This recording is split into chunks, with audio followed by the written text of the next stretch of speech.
¿Sabías que más del 80% de personas con bruxismo no saben que tienen un problema en la mandíbula? Dolor al masticar, sonidos raros al abrir la boca, presión en la sien. No es solo estrés, es una disfunción mandibular que puedes mejorar tú mismo.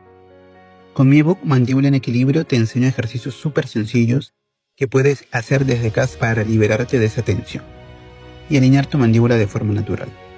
Beneficios: más movilidad, menos dolor, mejores noches de sueño, mejora tu postura. No esperes a que empeore. Descarga el ebook desde mi perfil y empieza hoy.